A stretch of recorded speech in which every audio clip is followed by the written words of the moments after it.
Welcome to The Marketer's Exit, the podcast for marketers curious about freelancing, starting a side hustle, or exploring what life could look like beyond the 9 to 5. I'm Tass Bober. I left the in-house marketing world to build a landing page consultancy, and now I work 3 days a week while making the same and sometimes more than I did in my full-time job. And I'm Tim Davidson. I stepped out of the agency grind to start my own LinkedIn ads consultancy. More flexibility, better work-life balance, and plenty of time to sip cocktails on a beach. Just kidding, I live nowhere near a beach, but it's still way better. We come from different sides of the marketing world. Me from agency, Tass from in-house, but we both got out. And now we're pulling back the curtain on what it's really like to go solo. The smooth parts, the scary parts, and the stuff that no one puts in the LinkedIn posts and only in the group chat. If you're thinking about freelancing, building a side hustle, or just curious what life looks like on the other side, this is your front row seat. Welcome to The Marketer's Exit. Perfect. Yeah. Okay, today we are at the Event Shark office. Air horns. Brand new office, right? For you guys. Brand new. Huge step. Big buy. Boom. Big step. It's like Founders. $10,000 a month. No. Ding, I'll let you also introduce yourself, but we'll talk about what we know of you guys. Should we do that and introduce them that way? I can't wait. I can't wait. What do you know of us? Well, I found your Hinge profile. No, I'm kidding. No, Ding, sales rapper extraordinaire. That's how I figured him out. Also monologuist. Is that Monologuist. Is that actually very smart person? You know, I just remember one of your monologues last spring and I was like, shit, there's more to him than rapping. And then we talked again at Drive and then you told me about perfumes and I'm like, this is like an onion. There's so many layers. Jake, co-founder, also founder mode. Founder mode. Okay. Coconut water. Coconut water is your thing? Every day. Really? That when we came in, actually. Sounds good. Really? I was like, Well, like all a gallon of it? No, just like Just whatever. Just a little bit every day. We're not quite there yet. Once we scale a little Yeah. more, we can talk about a gallon a day. Okay. We're on a We're trying to liter. get coconut water on tap. Costco membership. Costco membership. It's free, basically. Almost. Yeah, pretty much. yeah. Okay, so what is your sales rapper / perfume thing outside of coconut water? Yeah, what's your Alias is jam? B2B Jake, some call me. He's got bars. Yeah, me and Ding actually met because I was also experimenting with some music videos, some rapping Okay. as well. So that's how me and Ding actually got together. I got him hired at my company to feature on a song, and we did a song together. And then I don't know if I ever told this story on camera, but at the time I was fairly new to LinkedIn, doing the rap stuff. We were like, wow, you're so different. How do we work with you? And almost everyone was like, Ding, can I pay you to make a song and rap for my company? Jake reaches out, zigging, not zagging. And he's like, Ding, instead of letting me hire you to do all of this and outsource it, Jake's like, I have a song, I have a beat, I'm on it, mixed and mastered on the chorus. Can I get a 16-bar verse from you and have you in the music video that I'm producing? I'm like, this guy's doing like 90% of the work. And then, I'm in. and that just set the tone for everything that followed. No, I'm just kidding. No. That's actually quite accurate, right? Like we discussed this. You're the numbers guy, like me. We're behind the scenes. We're like the CFO. Jake makes things happen. And then we send the rapper to all those networking events. And then the we spin personality. his wheel. I'm like a mascot. He's the mascot. Yeah. They wind me up. I'm Yeah. like, He's the chief, we call him the CMO, the chief mascot officer. Chief Max Officer. The personality hires right here. Oh, the idea guys. But the Amazing. thing is he doesn't get credit. He's a very smart cookie. Yes. And we need more of that too. You know what I mean? Like that dang. Okay.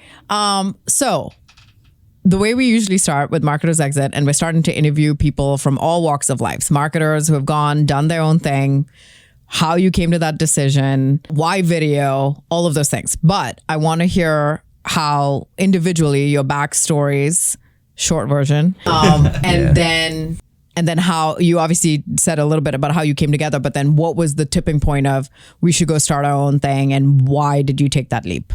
I'll let Ding kick it off because he was on his own before I was. So I kind of saw Ding blazing the trail, doing the Marketer's Exit. And then that's where I was like, oh, this is actually possible. Yeah. And then we kind of teamed up. So I'll let Ding, you can kick it off. yeah, the Marketer's Exit. This is interesting because I, on one hand, never sat in the seat. I was never a W-2 full-time marketer, but I've also been a marketer for most of my life as a failed rapper of a decade plus. So I got my start 2008. I was making struggle raps and YouTube parody videos at the time. That was my introduction to video. My parents were into video equipment, so I always grew up around that kind of gear. Not the fun kind of gear. Shout out to Diamond Jim one time. So, you know, we started with the old school big old camcorders, Yes. like the little tapes that you had to put in there. This is Yeah. before digital storage and all of that stuff. So I was playing with cameras very early on. Always had that skill set. But when my music career stalled upon graduation and my drug dealing on the side didn't work out, Keep that in. Nate. Keep that in. you know, so it laid some entrepreneurial foundations for me. Abbreviated version. Abbreviated version. So I almost graduated with. Listen, I spent so much time trying to be a SoundCloud rapper. Yeah, almost graduated without a job. I got one job offer coming out of school, which is to go do sales for Yelp. Which, if you're familiar with that space, very big boiler room, but great training program. Shout out to Yelp. Love all the people there. But while I was there, I spoke Mandarin for their sales team. I was a translator, and Okay. they moved me to the SaaS team. That was my introduction to tech sales, and Okay. did that for a couple of years. Felt the itch. You know, I'd go to Washington Square Park in New York, fresh off of work. I was wearing my vest, Chelsea boots, looking like a real tech bro. And I go into this hip hop circle. They have a speaker and a bucket in, by 14th Street, and going around passing the flow, and up. I walk up, hair slicked back, and they're like, "What's this guy doing here?" So then I started rapping. They're like, "Whoa, he's got some bars." And that's when I realized there was something there. And it took until COVID happened. I got laid off from a new job. And that's when I went on to LinkedIn to look for hiring managers, to build a brand around myself as an AE. You know, if you've been following me, obviously that didn't work out. So I started making some parody music videos on LinkedIn to try and stand out, to zag where folks are zigging. That went viral. Marketers started hitting me up. They're like, "Can you make some raps for us?" And so I accidentally exited the marketer space and became a freelancer for a while. And while I was doing that, companies were hitting me up to speak and perform at sales kickoffs, be a marketing activation at conferences. And I'm looking around, I have my vlog camera with me. I'm doing videos with Jake. But I'm at these events. I'm like, y'all are spending so much money around here. How am I the only person with a camera that's documenting this? So I'm like, be the change you want to see. So Jake, we had this idea in 23, and then we just kind of took it from there. Yeah, Ding had bought a camera, and we were always collabing on content after work. I had a full-time job as well as doing tech sales, and I saw Ding was doing cool stuff on LinkedIn. We were linking up in person, making some songs together, making some videos together, reaction videos. Shout out to B2B Reacts. We had a B2B reaction show back in the day. Oh, nice. It didn't really turn into anything, but we posted a couple episodes. There's a through line here. Through line there. And I saw Ding bought a camera. We linked up. We just started having fun shooting it. We shot a music video with the camera. I'll give credit because Ding actually had the idea for Event Shark. He's like, not enough people are shooting videos at events. This is a great offer. We had that business. Then we had that idea for about a year. Kind of picked up some side hustles, doing shoots for free, $500, whatever you can get for a shoot. And then eventually validate the offer. Yes. Yeah, Before launching. And I want to give Jake a shout out too. Jake was leading sales for a logistics company at the time. I didn't have a lot of experience in logistics, but it was a greenfield industry where no one was doing video marketing, and you went in and you helped some of those companies you were working with at the time stand up their first video. It's like they're selling a warehouse. Like, that's the solution. We have shelving space. We pick and pack for you. We have a warehouse. not a single photo And not a single photo or video. Yeah. Huge blue ocean, as some would say. Yeah. Blue Ocean Strategy. Check out the book if you haven't. To shoot content in logistics. So we actually some of our first business in logistics. Nice. Zagging, well known as everyone's zigging, doing video content. And then ended up quitting my full-time job, and we went on full-time at Event Shark very beginning of 2024, very end of 2023. So now we've done this business for about 2.5 years full-time. Have an office now in Austin, Texas. And it's going pretty well. And how many employees? We talked about this during lunch, but for the people? We've got 8 employees. Full-time. Full-time. Full-time. About a lot of contractors as well, kind of helping us out on different areas. So but just so I understand, the first kind of clients weren't even events. It was more behind the scenes. Logistics. We had anything we could do with yeah, content. okay. We had some social media retainers. We were trying to figure out offer as well. We're anyone Pre-product pissed. market fit was like, you have money for us. We have Whatever you want. Yeah. We have hours. So we're doing social media Out here. management for an e-commerce brand. We do social media management for a 3PL, Yeah. third-party logistics company. We were making some videos. It was honestly event content was still not super mainstream. People didn't know they needed it. So we were a little ahead of the market. And now everyone's hiring us for And also, I think something people don't talk about, we had to build our portfolio first, right? It's like, here's this Yeah. this Yeah. concept of idea. Hey, we can shoot content at your event, but there weren't that many examples of what that actually looked like. So, we did our first couple of events either free or on some significant discounting. And then once we built that package, right? It's like your sponsor story earlier. They're like, hey, we have money for you. What does that actually look like? ChatGPT. We don't know. Yeah, back then. We obviously we knew a little bit more, but it also, it's like, because now we go into any event. It's like, hey, you have customers there, set up testimonial capture, right? Do the outreach beforehand. That's something people we didn't realize until we were in the game. It's like, oh shit, we're on site now. There's a 2-hour window. Y'all, what do you mean you didn't do any outreach beforehand? Yeah. Right? And of course, sessions, photos, videos, recap video, all of that, came through experience, right? It's not like we're sitting here, you should do this, and we didn't do a single event. So trial and error. So getting business then, because obviously you have the personal brand side, both of you create content on LinkedIn, things like that. Is most of it inbound, referrals, outreach? What's the primary source? You can even talk about evolution if it was something different before than it is now. Yeah, for sure. So a good, very healthy chunk of it is inbound or referral. We have some partnerships set up as well. That's very helpful. Shout out to our great partners. And then on the outbound side, it's tough because I'd imagine this is true for a lot of marketing consultants, vendors in this space. A lot of people I talk to is that because you're dealing, like usually all of us, we sell a very specialized premium offer, right? Most companies are either unaware or it's lower on the priority list because, like I said earlier, they don't have the table set to benefit from that. Right? It's like, hey, your product's not ready. You're still doing custom implementations. You're not ready to scale. Might not be ready for paid ads.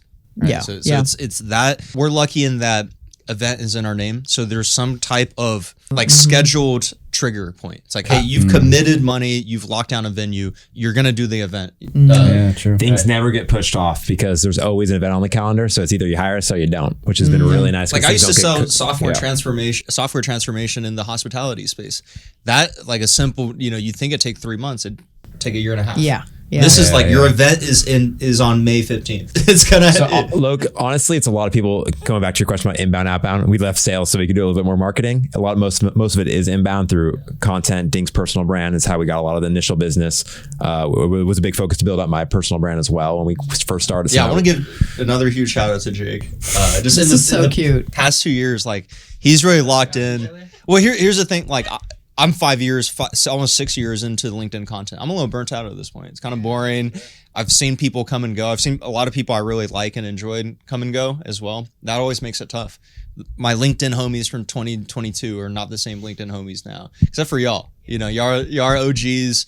But it's true, right? I'm sure y'all know a lot of friends in that space, like kind of dwindled. And it makes it tougher. It's like you see now 24, 25-year-old kids doing like wild shit on there. And you're like, oh, we didn't have this option 5 years ago when the culture was different. Yeah. Okay, so you were just kind of like video hoeing, right? You were like, whatever business we can get. Yep. Right? Content hoeing, video hoeing. Yeah, $500 free, trying to build that portfolio up Just trying to build a portfolio. Exactly. while you could. Yeah. So you're hoeing yourself out for $500, $0, whatever, right? And now you guys are obviously more premium ticket. You've kind of figured out that offer. Are you comfortable sharing what like kind of an average deal size is? Yeah, certainly. So because we do a lot of custom scoping, it depends on what the scope of the event is. So 1 day event is going to be different than a 3 day event. What also goes into that final deliverables, output, right? What is the customer walking away with from that capture? The setup of the event, are we doing sessions? Where we're doing testimonials, street interviews, etc. But I'd say a good ballpark on the lower end around 10K, on the higher end 30K. Okay. Yep. Like a full conference, couple of days, lots of content. Because you hire us, we're not just going to give you a recap video. You're going to get the whole kitchen sink, 50 pieces of content would be like the top tier. There we go. Let me add the sales into the wrapper piece. Please add a pitch. A lot of people think, okay, we're going to work with Event Shark and it's a video crew on site. In essence, that is one of the problems we solve, right? We get people that know how to use cameras and and on location when you need that. In our experience, that apparently is a lot harder than most people think it is. So that's some of our value. But the other piece is we're really a sounding board, right? And I think maybe y'all can resonate with this. When you have a video person that's in-house or a SEO expert in-house or a paid ads expert in-house, you're limited in the sample size of successful and current meta campaigns strategies that you see. When you're a vendor, you get more sample size across multiple clients, multiple segments, and we see what works and what works not in the realm of possibility space.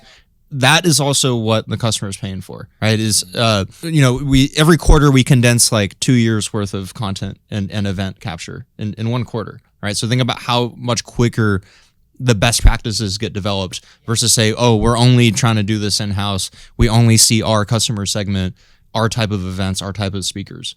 So it's adding in that context from the wider B2B space. I mean, it's different for Tim because he worked inside an agency, but for me as an in-house marketer, at most, maybe I was managing, my one main website and then 60 landing pages.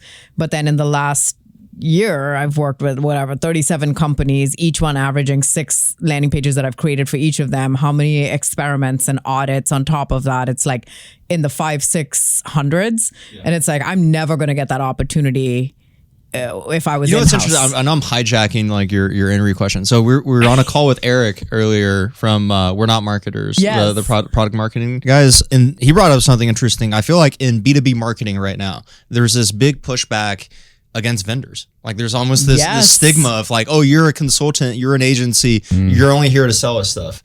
It's like these types of organizations have become popular because there's value being added, right? Because if it was just a pitch fest, no one would pay for all of these agencies and they'd die out. It's like clearly they're around for a reason, right? It's like I know we're dealing with the increased charges on event tickets and a feeling at trade shows where like, hey, if you're not in-house, we don't want to talk to you. Applications. Yes, yeah. No shade to anyone in particular, right? No shade to anyone specific. I mean, that's just the way it is. As the agent, I feel like the best case scenario is like a boutique agency. Maybe there's a use case for everything, but as you kind of scale up, you might start losing quality, right? So I think there's like as you get farther away from the founder, you only get so much good service. So that's why I still go on shoots. It's like, because as we've been thinking about scaling and hiring, one of my priorities this year was like Jake, let's keep his schedule more flexible. But I like going on all the shoots because, one of us, and Jake still goes on a lot of shoots as well, right? Like we've hired to the point where we don't necessarily need to do that personally, but we enjoy doing it. One, it gets us in front of the customers.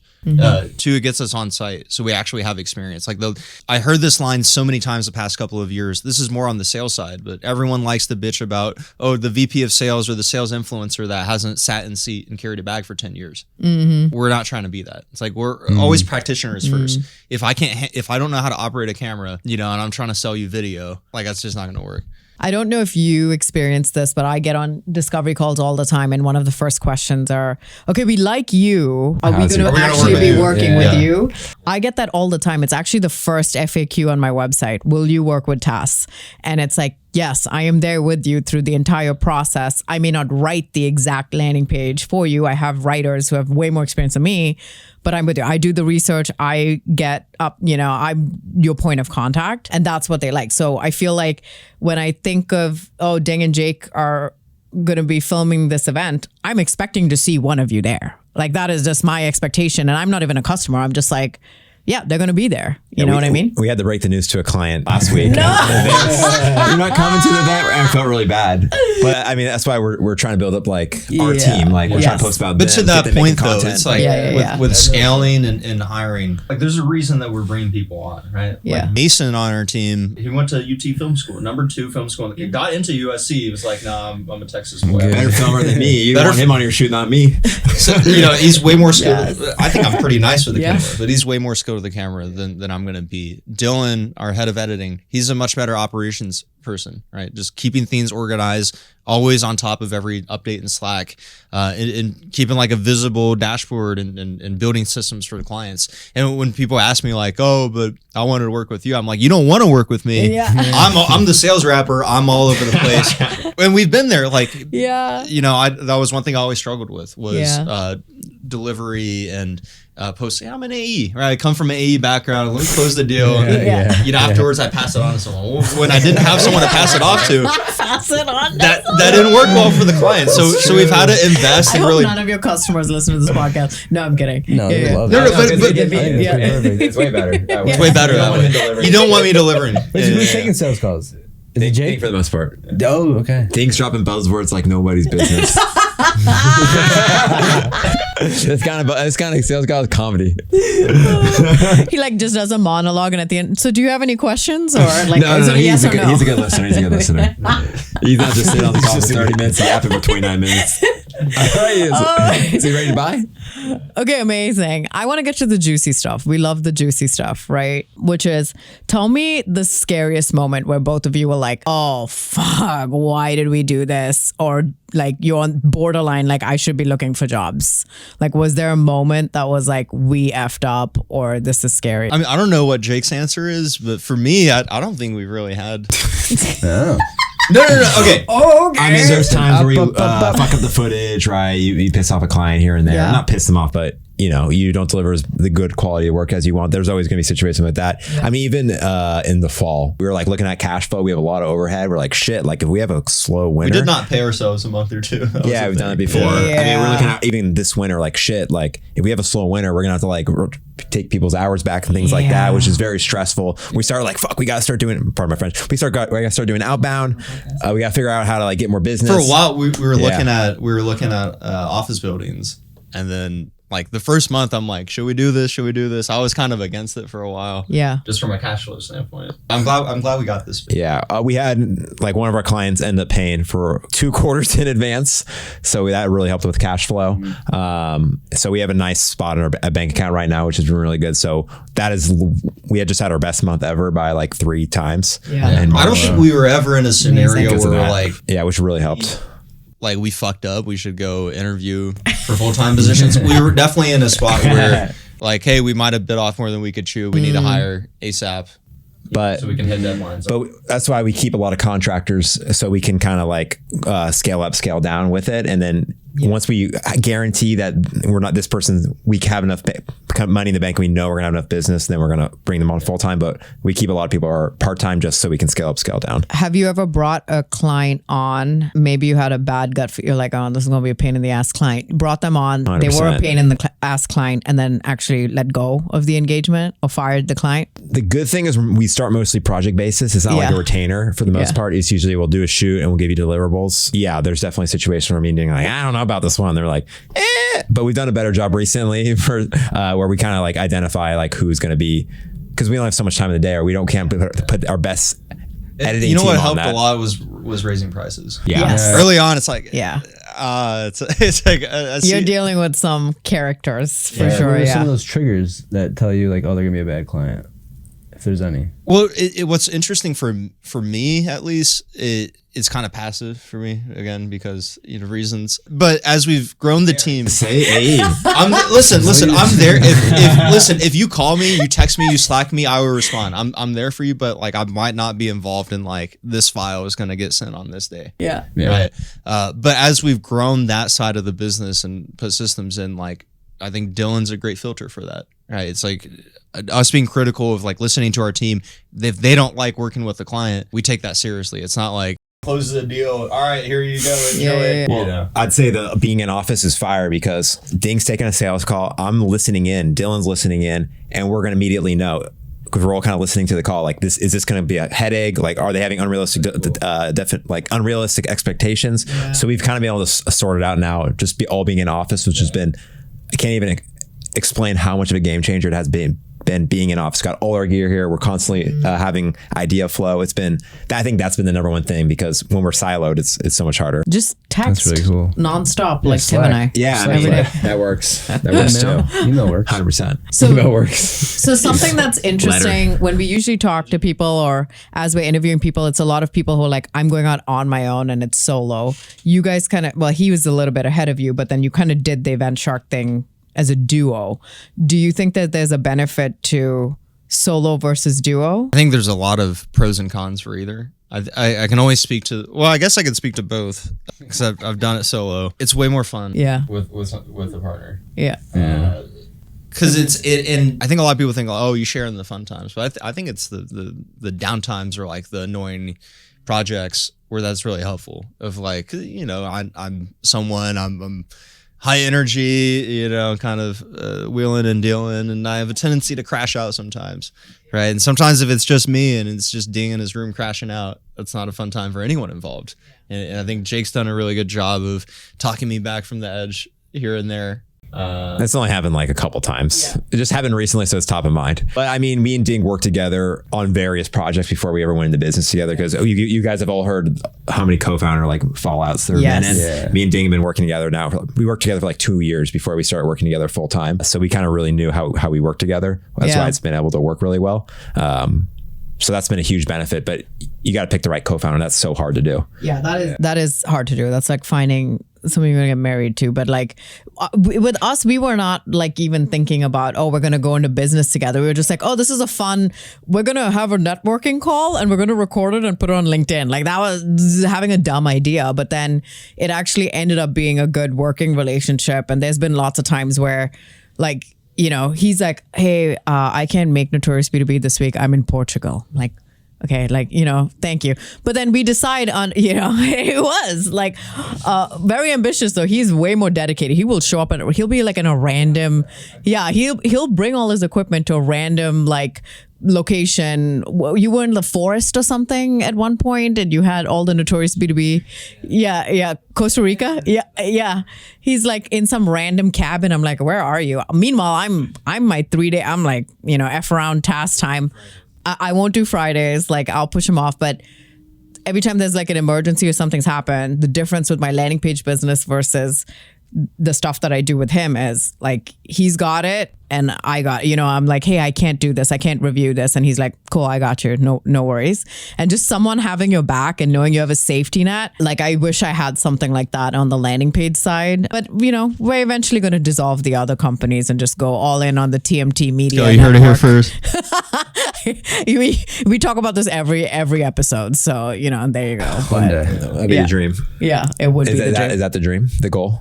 I think like with AI, it's everyone's eventually goal. it's Everyone- everyone's yeah. goal. Just Everyone like just wants to create podcasts. yeah, just fuck around. Well, I think if you look at Talk on shows. the big picture space, like TBPN is so entrenched in like the ecosystem. I think there's perhaps even a bigger room for someone to grow bigger than them in the space where like less affiliated. You know what I mean? You got it? It's TBPN. You don't know what TPPN is?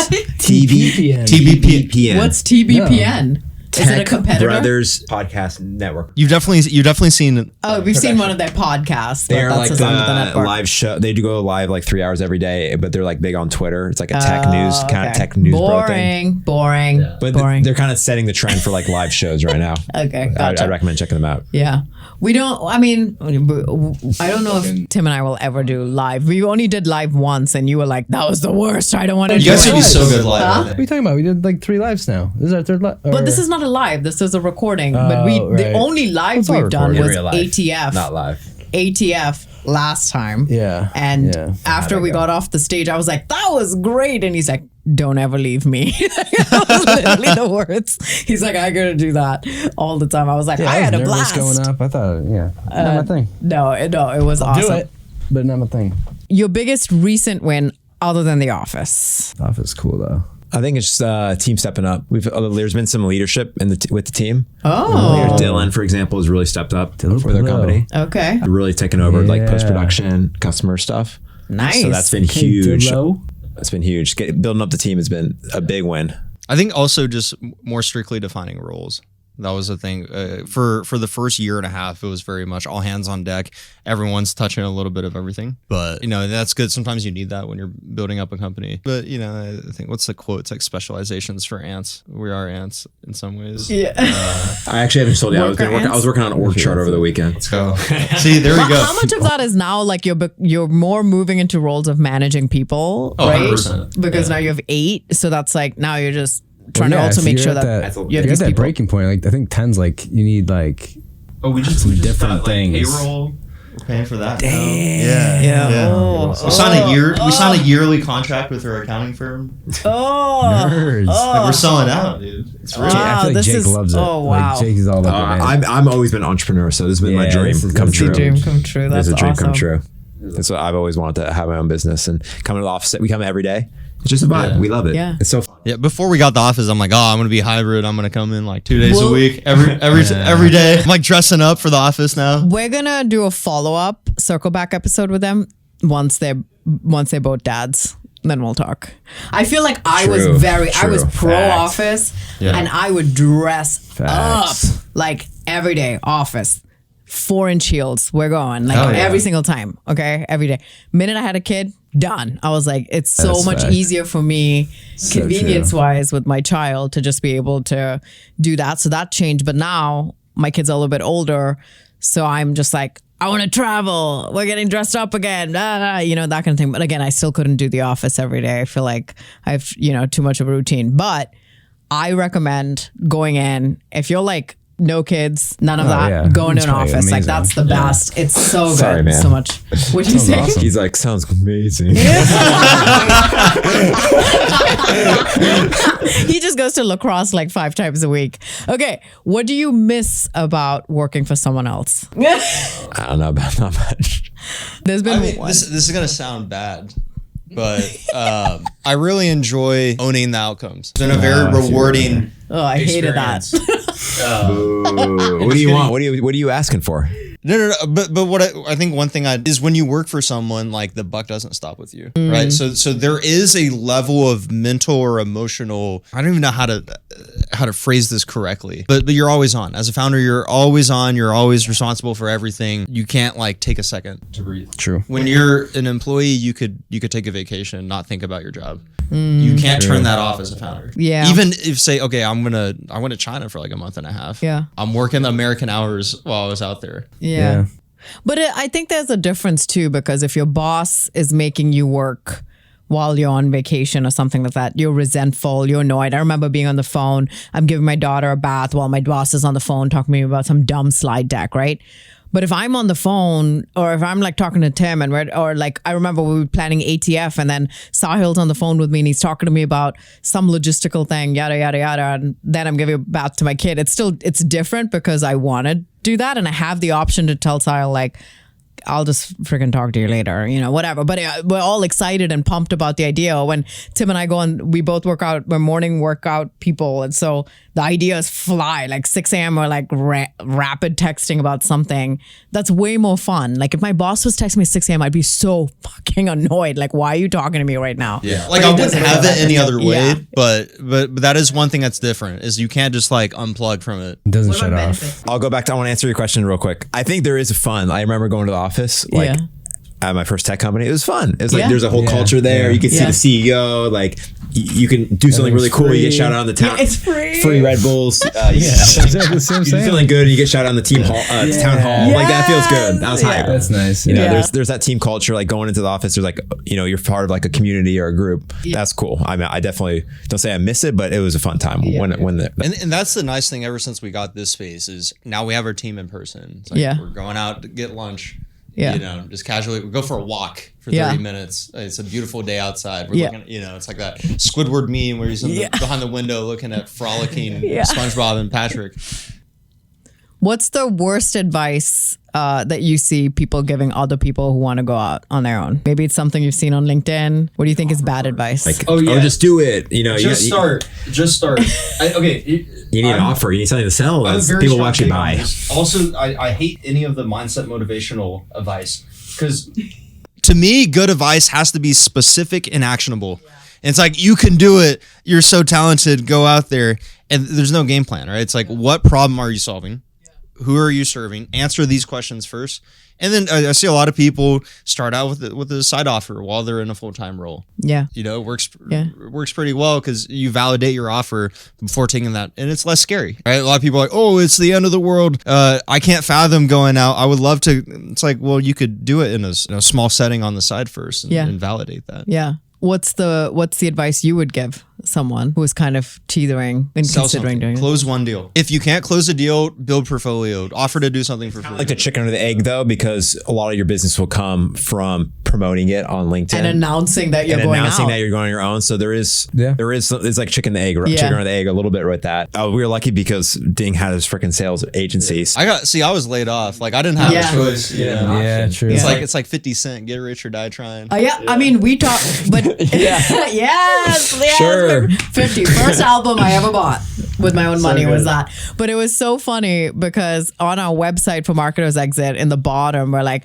how are we different from other, business podcasts? And it's like, we're not really giving you advice. We're just telling you some of the shitstorms we're dealing with behind the scenes, the good and the bad. But whether right now you made a choice to go out on your own or you were forced to, like you and me, like, it's important for both those sides. So what do you do? What is your insurance policy? Do you go try to find a job in this job market, or you try to build something for yourself?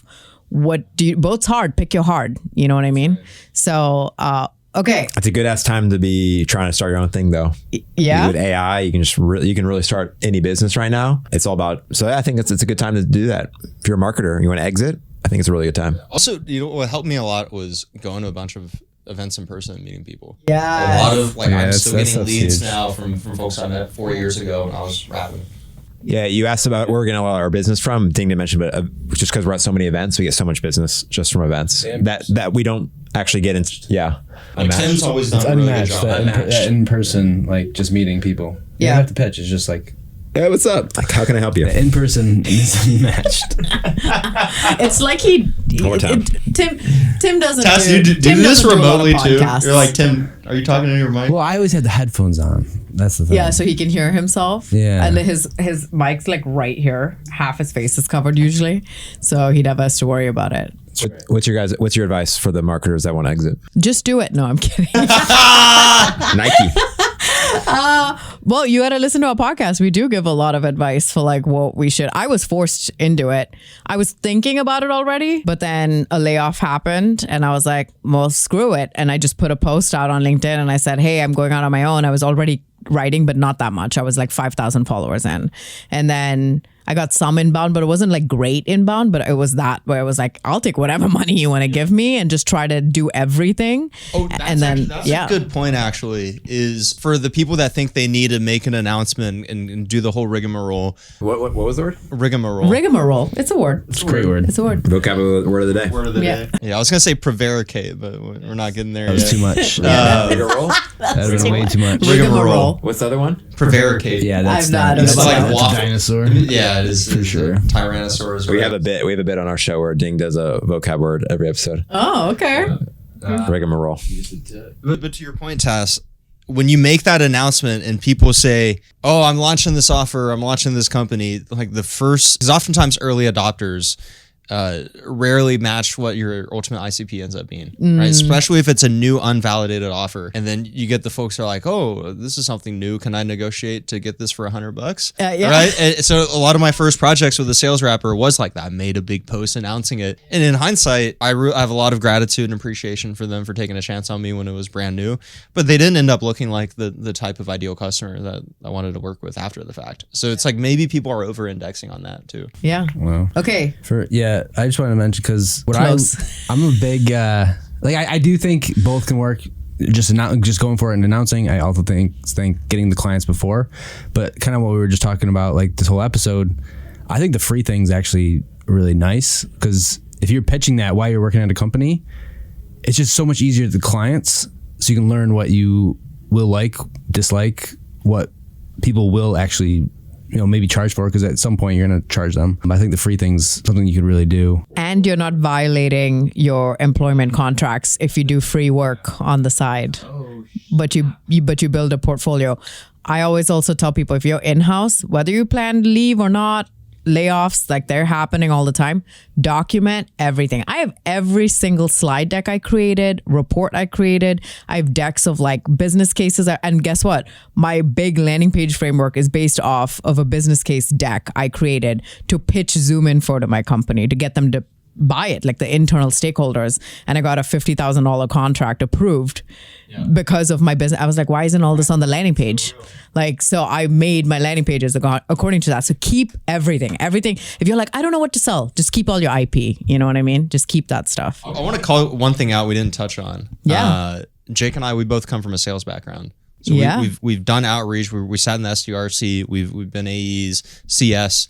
So we started off with a better picture of a GTM machine, right? And I think you and Tim are special cases from a marketing standpoint, where y'all are very personable. Y'all are great talkers, great listeners, have the business acumen to start, an offer and be able to have these sales conversations. I think that might be a gap for a lot of marketers, especially if it's a marketer that was never comfortable talking to customers or kind of being the face of something, even being in content. That's a good way to develop that skill, being on camera, right? But that's something to think about too. If you're a marketer, you don't have any W-2 sales experience, maybe get some books, reach out. A lot of people in the sales community, very friendly. Hit me up. I got time for you. Yeah. No, yeah. Lots of employees, so he has time for you now.